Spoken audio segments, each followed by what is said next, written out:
वक्फ संशोधन बिल ने सियासत में जबरदस्त हलचल मचा दी है। सबसे पहले इस बिल को लेकर बगावत की चिंगारी की शुरुआत जेडीयू से हुई और फिर बगावत की ये आग धीरे धीरे कई और पार्टियों में फैल गई। खासकर जेडीयू में तो जबरदस्त बगावत देखने को मिली, जहां एक के बाद एक कई बड़े मुस्लिम नेता पार्टी छोड़कर निकल लिए।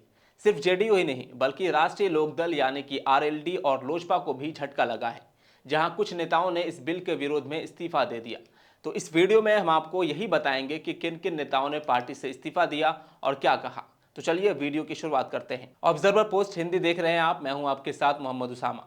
पहला नाम है मोहम्मद कासिम अंसारी का, जो कि जेडीयू के पुराने और बड़े नेता थे। मोहम्मद कासिम अंसारी जेडीयू के पूर्वी चंपारण जिला चिकित्सा प्रकोष्ठ के प्रवक्ता थे। इसके अलावा विधानसभा का चुनाव निर्दलीय प्रत्याशी के रूप में लड़ चुके हैं। मगर जैसे ही पार्टी ने वक्फ बिल का समर्थन किया, इन्होंने फौरन इस्तीफा दे दिया। इन्होंने अपने बयान में कहा कि हमने सोचा था कि जेडीयू मुस्लिम के लिए खड़ी रहेगी, मगर अब लगता है कि पार्टी ने अपना असली चेहरा दिखा दिया है। इस बिल से लाखों मुसलमानों को ठेस पहुंची है और मैं इस अन्याय का हिस्सा नहीं बन सकता। दूसरे हैं मोहम्मद शहनवाज मलिक। ये भी जेडीयू के अल्पसंख्यक प्रकोष्ठ में ऊंचे पद पर थे, मगर जब पार्टी ने बिल का समर्थन किया तो इनका भी दिल टूट गया। इन्होंने अपने इस्तीफे में लिखा है कि नीतीश कुमार साहब, हम आपको धर्मनिरपेक्ष नेता समझकर समर्थन दिया था, मगर आपने हमें धोखा दे दिया। अब इस पार्टी में रहने का कोई मतलब नहीं है। तीसरे हैं राजू नैयर। ये साहब जेडीयू के पूर्व प्रदेश सचिव थे, मगर वक्फ बिल के समर्थन से इतने आहत हुए कि इस्तीफा दे मारा। इनके इस्तीफे में साफ लिखा था कि मैं जेडीयू से इस्तीफा देता हूं, क्योंकि पार्टी ने वक्फ संशोधन बिल का समर्थन किया। यह कानून मुसलमानों के खिलाफ है और मैं इसका हिस्सा नहीं बन सकता। इसके बाद नाम आता है तबरेज सिद्दीकी का, जो कि जेडीयू के अल्पसंख्यक विभाग के प्रदेश महासचिव थे। इन्होंने भी जेडीयू को अलविदा कह दिया और नीतीश कुमार को खरी खरी सुना दी। बोले ये सिर्फ मुसलमानों को कमजोर करने के लिए लाया गया है और जेडीयू जैसे सेकुलर कहे जाने वाले दल ने इसे समर्थन देकर अपना असली रंग दिखा दिया है। वहीं वक्फ संशोधन विधेयक का समर्थन करने पर जयंत चौधरी की पार्टी राष्ट्रीय लोकदल में भी बगावत शुरू हो गई है। आरएलडी के प्रदेश महासचिव शाहजेब रिजवी ने अपने पद से इस्तीफा दे दिया। उन्होंने एक वीडियो जारी करते हुए अपने इस्तीफे की घोषणा की। साथ ही उन्होंने पार्टी अध्यक्ष जयंत चौधरी पर तीखे हमले किए और कहा कि वो भटक चुके हैं।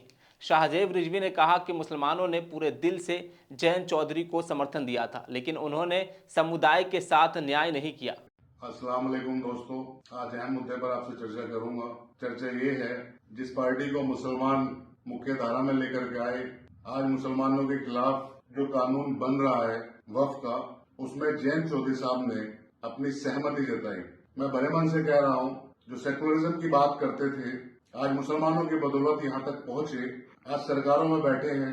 आज मुसलमानों ने अपने आप को ठगा महसूस किया, क्योंकि बहुत ऐसी चीजें हैं।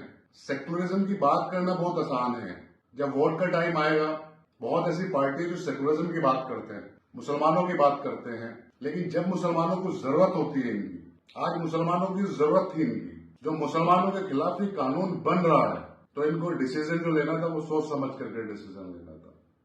सरकार तो आती जाती रहती है, आज सरकार में बैठे हो, कल सरकार रहे या ना रहे, लेकिन आप चौधरी चरण सिंह के बताए हुए रास्ते से भटक गए।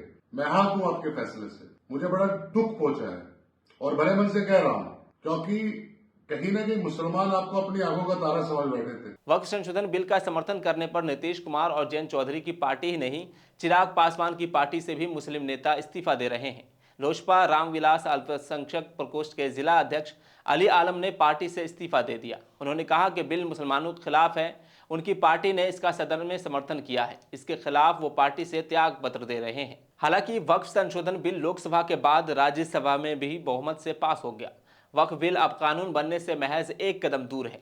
वक्फ बिल को संसद की मंजूरी मिल गई है और अब राष्ट्रपति की मंजूरी मिलते ही यह कानून बन जाएगा। ऐसे में देखना होगा कि क्या बगावत की ये आग नीतीश कुमार, चिराग पासवान, चंद्रबाबू नायडू और जयंत चौधरी को कोई बड़ा फैसला करने पर मजबूर करेगी।